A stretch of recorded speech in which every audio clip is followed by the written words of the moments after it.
بسم الله الرحمن الرحيم تبارك الذي بيده الملك وهو على كل شيء قدير الذي خلق الموت والحياة ليبلوكم أيكم أحسن عملا وهو العزيز الغفور الذي خلق 7 سماوات طباقا ما ترى في خلق الرحمن من تفاوت فارجع البصر هل ترى من فطور ثم ارجع البصر كرتين ينقلب إليك البصر خاسئا وهو حسير ولقد زينا السماء الدنيا بمصابيح وجعلناها رجوما للشياطين وأعتدنا لهم عذاب السعير وللذين كفروا بربهم عذاب جهنم وبئس المصير إذا ألقوا فيها سمعوا لها شهيقا وهي تفور تكاد تميز من الغيظ كلما ألقي فيها فوج سألهم خزنتها ألم يأتكم نذير قالوا بلى قد جاءنا نذير فكذبنا وقلنا ما نزل الله من شيء إن أنتم إلا في ضلال كبير وقالوا لو كنا نسمع أو نعقل ما كنا في أصحاب السعير فاعترفوا بذنبهم فسحقا لأصحاب السعير إن الذين يخشون ربهم بالغيب لهم مغفرة وأجر كبير وأسروا قولكم أو اجهروا به إنه عليم بذات الصدور ألا يعلم من خلق وهو اللطيف الخبير هو الذي جعل لكم الأرض ذلولا فامشوا في مناكبها وكلوا من رزقه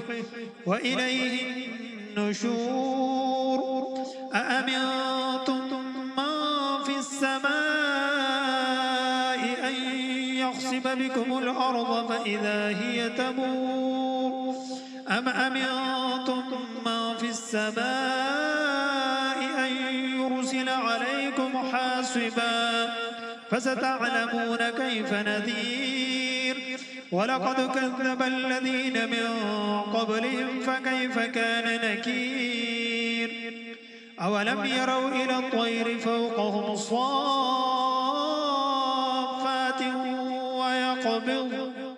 ما يمسكهن إلا الرحمن إنه بكل شيء بصير أمن هذا الذي هو جند لكم ينصركم من دون الرحمن إن الكافرون إلا في غرور أمن هذا الذي يرزقكم إن أمسك رزقه بل لجوا في عتو ونفور أفمن يمشي مكبا على وجهه أهدى من يمشي سويا على صراط مستقيم قل هو الذي أنشأكم وجعل لكم السمع والأبصار والأفئدة قليلا ما تشكرون قل هو الذي ذرأكم في الأرض وإليه تحشرون ويقولون متى هذا الوعد إن كنتم صادقين قل إنما العلم عند الله وإنما أنا نذير مبين